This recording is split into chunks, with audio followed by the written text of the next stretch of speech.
মাংসটা বেটে আমি সুন্দর করে নিয়েছি, মিহি করে নিয়েছি পেঁয়াজ কুচি, আদা বাটা, এখানে জিরা বাটা।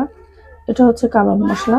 বাজারে বিভিন্ন ধরনের কাবাব মশলা পাওয়া যায়, সেখান থেকে আমি 3 চামচ নিয়েছি পরিমাণ মতো, স্বাদ মতো লবণ।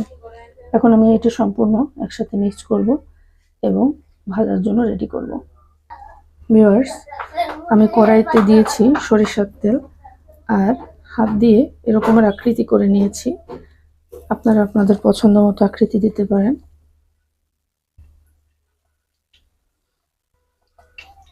আমি সবগুলো কাবাব এরকমেরই করে নিচ্ছি দেখুন, এবং সুন্দর করে এভাবে ওলট পালট করে ভেজে নেব।